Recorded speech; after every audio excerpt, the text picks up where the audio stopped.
My boss fired me for lack of adaptability.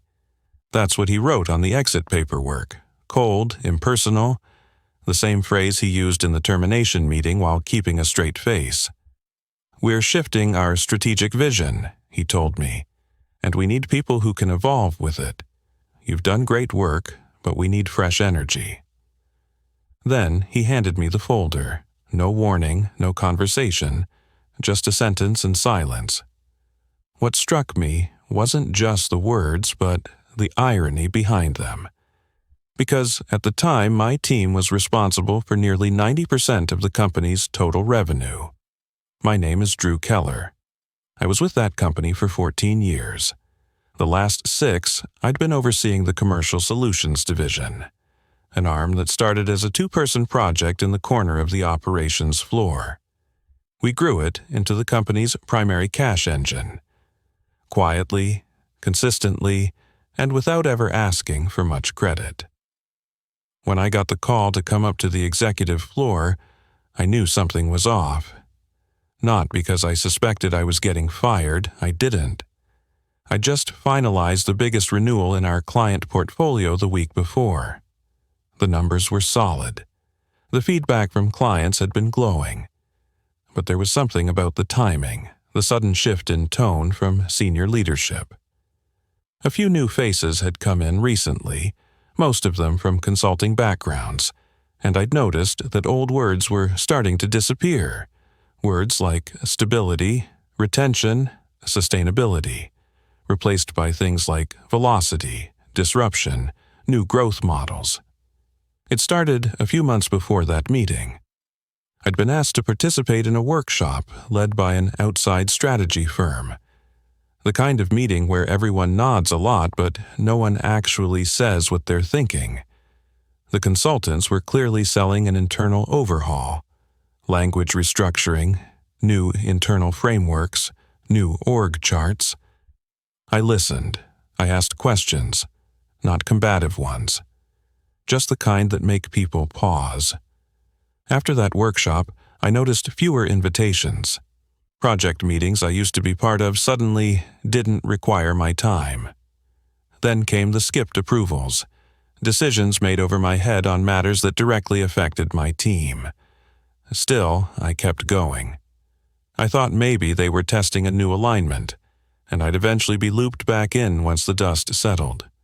We were, after all, producing real results. Retention rates were higher than ever. Sales were stable in a market full of turbulence. I figured data would speak for itself.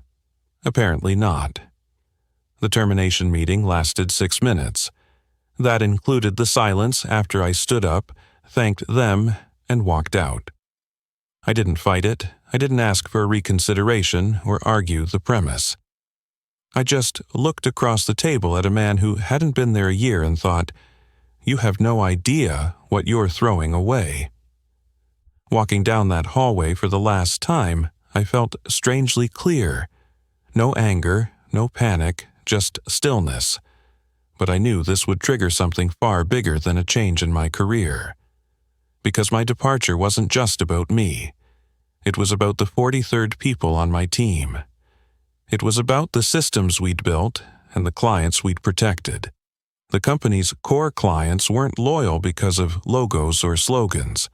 They stayed because of people, trust, relationships, and whether my boss realized it or not, they'd just cut the thread holding that trust together. I didn't post about the firing. I didn't vent or try to defend myself publicly. I just sat with it, quietly, for a week. Then something happened. On the 8th morning after I left, I got an email from one of our longest-standing clients, a client I'd personally onboarded 6 years earlier. The subject line was simple. "We heard." The message wasn't long, but the meaning was crystal clear. They were reconsidering their contract. Then came another, and another. It wasn't that I'd tried to start a chain reaction. I hadn't. But when you spend over a decade building professional relationships based on consistency, listening, and follow-through, people notice when you're gone. The company's mistake wasn't just firing me. It was assuming that the work my team did was interchangeable. Like the numbers we delivered would continue just because the spreadsheet formulas stayed the same. They wouldn't. Within 2 weeks, at least 4 major accounts had reached out directly, asking where I went, whether I was open to consulting, and whether I could recommend someone to help them navigate upcoming negotiations. I didn't make promises. I listened, took notes, observed the patterns. Inside the company, panic hadn't started yet, but I could see the tremors building. A former colleague pinged me from a personal account. The VP's trying to backfill your role, but no one's taking it. Too many flags. The new leadership team thinks you were too stuck in your ways, but the clients are asking where you are. That word again. Stuck. Let me explain something. Adaptability isn't about saying yes to every new idea. It's about knowing when to shift and when to stay the course. It's about understanding timing, context, risk. I didn't resist change. I resisted rushing into bad ones. But that's not a headline. Lack of adaptability sounds cleaner, like a footnote in a board report. I had a choice then, to fight it, or to build something new. But before I made that decision, I needed to understand what came next inside that company. Not out of revenge, just curiosity. Quiet curiosity. I reached out to 2 people on my old team. I didn't bring up what happened. I just asked how they were holding up. Both gave me the same answer in different words. It feels like we're being watched, micromanaged, shuffled into unnecessary meetings. One told me his new manager didn't understand what we do but wants to reframe all our processes. The other said she hadn't heard from leadership since the transition. Silence. Isolation. Clients were noticing too. One wrote to me saying, "We don't know who to talk to anymore. There's no continuity." That was the cost no one calculated. The relational cost. The price of trust. The shift that leadership wanted. It came. Just not the way they expected. A few internal systems started lagging. Deadlines got missed. The new strategy meetings had doubled, but execution had stalled. Some teams were being pulled into alignment reviews they didn't understand. And then the board got wind of the client churn. It started quietly. The kind of internal shakeup that doesn't make headlines but sends ripples through every department. 3 weeks after I was let go, the Commercial Solutions division posted its worst quarterly forecast in nearly 6 years. The number itself wasn't catastrophic, down 12% projected revenue, but it was what came attached to it that raised eyebrows. 2 key contracts had stalled in renewal. One had gone completely dark. The internal explanation was market conditions, but that wasn't the truth. The truth was simpler. Those clients no longer had someone they trusted to call. I wasn't watching out of spite. I didn't want anyone to fail. But it was like seeing a structure you built slowly begin to erode. Not because it was poorly made, but because someone decided to move the foundation mid-construction. I kept my distance, but the messages kept coming. My former colleagues cautiously reaching out. Not complaining, just trying to make sense of what was happening. One of them, someone I'd worked beside for nearly a decade, wrote to me one night after 11 p.m. They're rearranging everything. Like they're solving a problem no one had. Meanwhile, I'd started laying the groundwork for my next move. I didn't want to jump into another full-time role. Not right away. What I wanted was clarity. I needed to figure out whether the value I brought, the kind of grounded long-game thinking that had built that division, was still needed in this new era of fast pivots and boardroom jargon. So I set up a small advisory firm. Just me, a laptop, and a phone. No bold branding, no aggressive pitch decks. I just reached out to 5 of the clients I'd worked with personally over the last 5 years and told them the truth. I was available, and I wasn't interested in wasting their time. 3 replied the same day. 2 asked for calls the following week. 1 sent over an NDA that afternoon. I wasn't trying to steal business. I made that very clear. I didn't push anyone to leave the company, but what I did offer was something the company no longer could: familiarity, reliability, and context. I knew their systems. I understood their people. I didn't need to be brought up to speed. Over the next month, I took on 4 advisory contracts. Nothing public, nothing loud, just private agreements to help them streamline internal decisions and navigate the mess left behind after the company tried to reinvent everything overnight. I wasn't building a business, exactly. I was building a bridge. Meanwhile, inside the company, the executive team was spinning stories.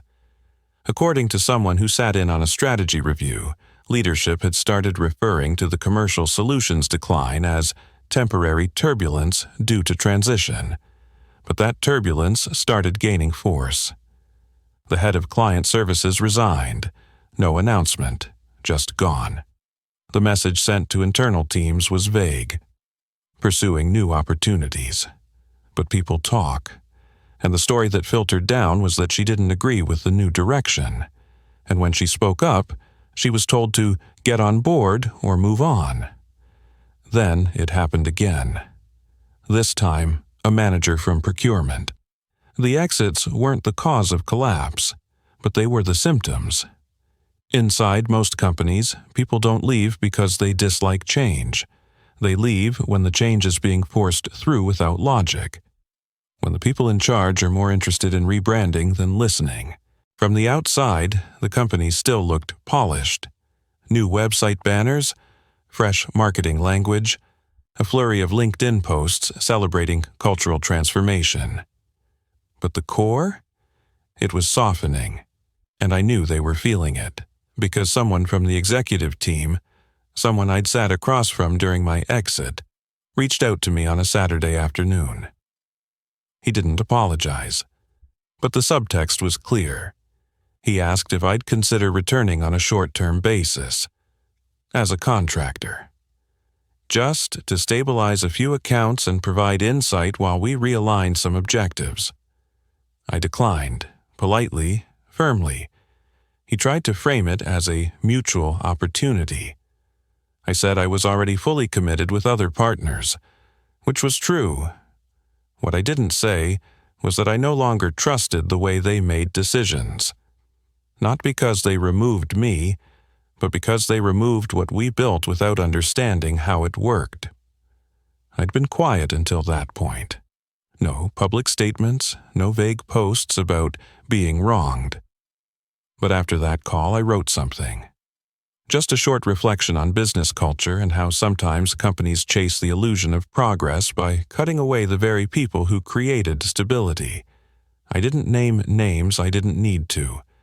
That post reached more than 70,000 people in 4 days.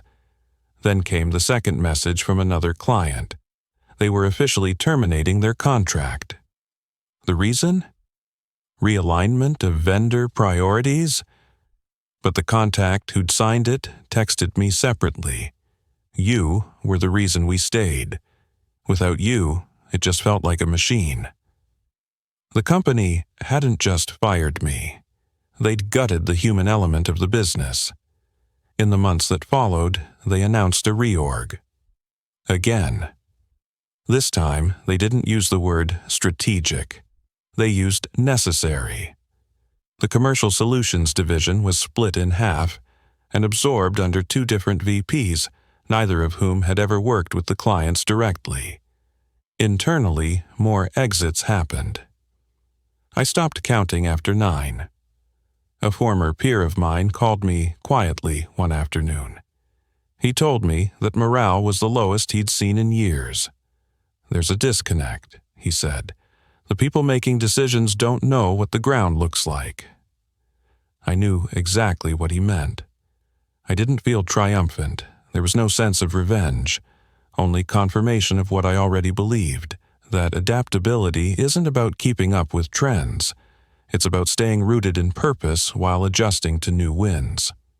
You don't tear down the whole house because a window needs replacing. What my boss didn't understand, what the leadership team failed to realize, was that adaptability isn't a performance. It's a discipline, and the people most resistant to cosmetic change are often the ones who are already building real ones underneath. By month 4, the company's stock had dipped slightly, not enough to spark panic, but enough to trigger investor questions. One analyst called it a transition year. Another said the company was working through internal recalibrations. Meanwhile, I'd quietly grown my advisory work into something more structured. Not because I planned it that way, but because demand kept rising. Every week, someone new reached out. People who had seen the post, or heard from others, or just remembered how I worked. I wasn't trying to make a statement, but I realized something unexpected. Sometimes, when you're pushed out for the wrong reasons, it becomes the very reason others start paying attention. By the end of that year, I had taken on 7 major contracts, all from companies that valued clarity over theater, companies that wanted substance, not slogans. And every time someone asked why I left my old role, I gave them the same answer. They said I lacked adaptability. Then I'd smile. Because sometimes that's exactly what opens the next door. They thought it would all blow over. That was the sense I got from those still inside the company, those who hadn't yet left or couldn't. Leadership had framed the internal narrative as a course correction. The messaging had shifted subtly, like it always does when the cracks begin to show. Now they were emphasizing alignment. Now they were talking about cultural integration and modernizing process flows. Words that sounded progressive but meant nothing in practice. But clients? Clients aren't fooled by slogans. In the 6th month after my termination, I received a message that felt different. It wasn't a quiet note from an old teammate or a casual check-in from a former client. It was formal, legal even. A representative from one of the company's most high-value clients reached out to ask if I'd be willing to serve as an expert advisor during their upcoming vendor review cycle.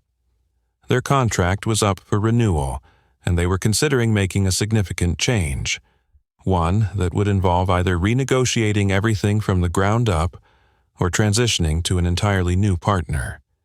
They weren't asking me to pick sides. They were asking me to help them decide whether staying made sense. The irony didn't escape me. 6 months earlier, I'd been cut loose for not being agile enough to keep up with shifting demands. Now, one of the company's oldest and most valuable clients was asking for my input on whether the current partnership even still made sense. I took the call. The first thing they said? It hasn't felt the same since you left. Not because I had been some kind of miracle worker, not because I had all the answers, but because I understood their business, not just on paper, but in rhythm, in nuance, in detail, and no one they'd dealt with since had taken the time to do that. I walked them through the realities, what the company was capable of, what had likely changed structurally, what kind of questions they should be asking. I was honest, and I kept it professional, but it was clear by the end of the call they were preparing to move on. And they weren't the only ones. Within the next month, 2 more long-term clients began looking elsewhere. Not because I advised them to, but because once the human relationships inside the company dissolved, the business started to feel mechanical, transactional. The company, meanwhile, kept trying to retrofit innovation into its narrative. I saw a post from the new executive leadership that claimed the recent changes had streamlined operations and re-energized client engagement. It had a lot of bold words. The kind you use when you need something to sound successful, even when it isn't. But internally, I was told they'd missed 3 critical KPIs in a row. The whispers started growing louder. Analysts started asking harder questions on earnings calls.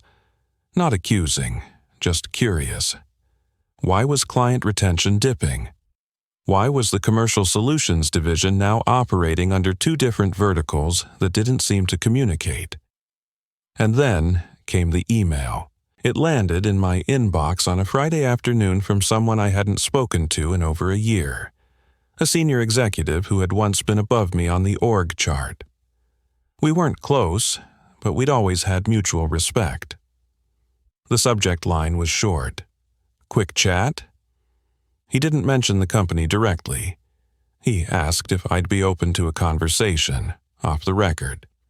No expectations. Just a few questions about what I'd observed since leaving. He said they were conducting an internal audit of how things had unfolded post-restructure and wanted outside perspective. I agreed, but with boundaries. I made it clear I wasn't interested in being part of any internal cleanup effort. I had moved on.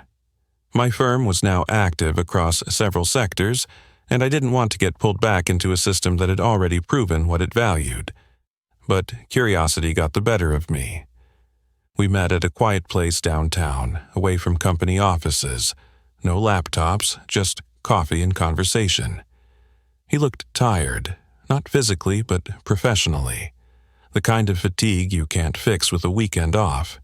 He asked a lot of questions. Not about what had gone wrong technically, but about how it had gone wrong culturally. He admitted that the restructuring had been driven by outside consultants, under pressure from the board to modernize the business model and chase margins more aggressively. But in the process, they'd ignored the human layer, the relationships, the quiet intelligence that made everything work. He said something I won't forget. We didn't realize who was holding it all together until we pulled them out of the equation. I didn't gloat, I just listened. Because honestly, there was nothing to celebrate. What they were experiencing wasn't rare. It happens more often than people think. A company pushes too hard to prove its relevance, and in doing so, forgets why people trusted them in the first place. And by the time they realize it, the people who could have helped are already gone. The following month, a major competitor made a quiet acquisition offer. It wasn't public, but word traveled fast. The company denied the rumors, of course. They always do. But internally, they began shifting again. A new advisory board, a new round of outside consultants, another transformation initiative. They never said it directly, but I knew what was happening. They were trying to reassemble what they'd dismantled. By now, I was operating on a different plane. I had built a small, highly focused consulting firm. Not flashy, no offices, just results. My clients weren't drawn to me because I had a great marketing pitch. They came because they needed someone who still understood how to listen, how to think long-term, and how to make decisions that didn't just look good on paper. I had no intention of going back, but I kept watching. Not because I wanted revenge, but because I wanted to understand how long it would take for the machine to realize it had cannibalized its own engine. The answer? About a year. That's when the CEO announced she was stepping down. The statement was formal, filled with the usual language. A new chapter, grateful for the team, excited for the future. But if you read between the lines, it was clear the vision hadn't landed. A few months later, the board published a letter. It was dense, full of corporate speak, but buried in the middle was a line that stood out. We must recommit to the foundational strengths that built long-term client trust. That sentence? That sentence was an admission. They had pivoted so hard they spun the compass off the map. And now they were trying to find their way back. But the thing about trust? Once it's broken, it's not easily reconstructed. Many of the people who had held that trust, myself included, were no longer reachable. We had found places where we were allowed to build instead of defend. And the clients? Some had moved on. Others had adapted. But few had forgotten what it felt like to be treated like a transaction. By now, my firm had expanded, quietly. I had brought in a few trusted professionals, not former co-workers, but people I knew from industry circles. People who didn't chase credit, but chased clarity. People who listened first and executed second. We didn't put out press releases. We didn't shout on social media. We just delivered. And one evening, after a full day of back-to-back calls, I sat at my desk, reading a short note that had come in through the firm's website. It was from someone I didn't know directly, but they'd been part of a company I had once worked with. The message was short. One line. "Thank you for proving you don't have to shout to be heard." That stuck with me, because in the end, the shocking part wasn't that I'd been fired. It wasn't that they pushed me out under the banner of adaptability. It was that the very quality they accused me of lacking, patience, purpose, stability, was what they ended up trying to recreate when things began to fall apart. But by then, it was too late. It had been nearly 2 years since I'd been fired. 2 years since I sat in that cold, fluorescent-lit conference room with a VP reading out a pre-written script about organizational direction and skills fit. 2 years since I'd left the only company I'd ever imagined retiring from, quietly, professionally, without burning the bridge, even though they'd already set it on fire. And somehow, in those 2 years, everything had shifted. Not just for them, for me. Because while they were rebuilding trust they didn't know they'd shattered, I had been building something else. Something quieter, more personal, but stronger. I didn't set out to build a company. That wasn't the original plan. I just wanted to keep doing work that mattered, with people who valued it. But that simple goal kept attracting more and more people. Clients, collaborators, referrals. People looking for something the corporate world had gradually forgotten. Presence. Real attention. Not hustle or hype, just steady hands and clear thinking. We were small, intentionally, no big offices, no inflated titles, just smart people solving real problems. I had hired 5 people by then. All of them came through word of mouth. All of them had been passed over or pushed out of their previous roles for one reason or another. Too old school, too deliberate, not dynamic enough, which really just meant not loud enough, not quick to bend, not obsessed with optics. In other words, my kind of people. One day, I walked past our small shared workspace. It was quiet, just the soft sound of keyboards, one low phone call in the back, someone scribbling on a legal pad near the window. I paused. I don't know why it hit me then, but it did. This is what they were trying to build. Back when they fired me. They just didn't know it looked like this.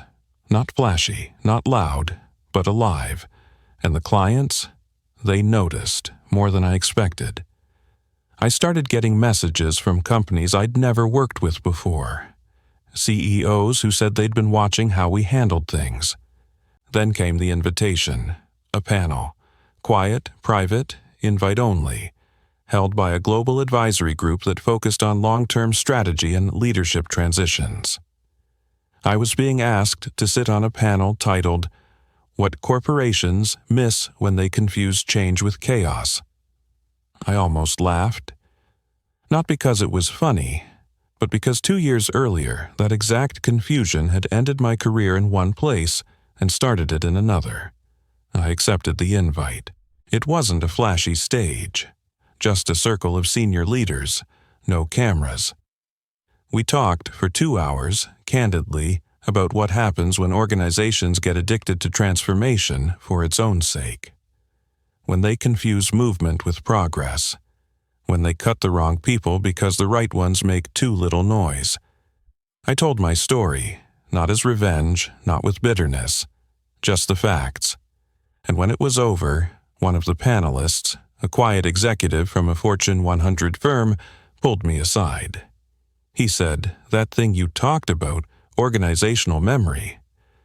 We lost that too. We're trying to get it back." And I realized this wasn't just my story. This was a pattern. Companies chasing speed, sacrificing stability, chasing trends, shedding trust, and then trying to reverse engineer the loyalty they had tossed away. And the irony, they all came back looking for the same thing they said was outdated. Adaptability, they'd called it. My supposed weakness. But real adaptability? It's not about how quickly you jump. It's about how clearly you see, how steadily you steer. And that had always been my strength. One morning, I received an anonymous email. No name, no signature, just a message sent from a private domain. It said, "You were right. We broke something trying to prove we were modern. We didn't realize the cost until it started bleeding from the balance sheet. You didn't need to fight us. You just needed to outlast us. And you did." I don't know who sent it. Maybe someone from the old executive team. Maybe someone from the board. It didn't matter. I didn't respond. I didn't need to, because I wasn't looking for validation anymore. I wasn't hoping for an apology. I wasn't trying to win. I had already won, just not the way they measured it. I had my name back, my dignity, my peace, and slowly I began to let the bitterness go. Not because it wasn't justified, but because carrying it was starting to weigh down everything else I was building. You can't move forward when you're dragging an anchor of someone else's decisions. I told my team the story one night over dinner, how I'd been let go, how it felt, how the aftermath unfolded. They didn't flinch, they didn't ask for names, they just listened. And when I finished, one of them said something that stuck with me. "You didn't lose your place there. They just lost the value of yours." That was it. Simple. True. In time, the company I'd been fired from got bought out. The brand still existed, technically, but it was a different beast now. Reorganized, rebranded, repackaged. The people I had built alongside were long gone. Some retired, some moved to other firms.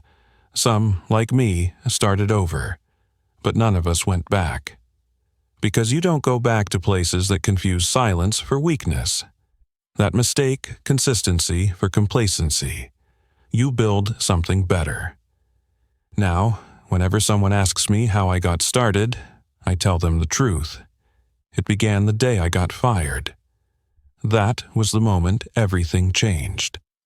Not because it broke me, but because it showed me how easily things that look solid can collapse when the wrong hands start shaking the foundation. And instead of rebuilding their structure, I decided to build my own. I didn't need revenge. I didn't need headlines. I just needed time. Time to let the consequences speak for themselves. And in the end, they did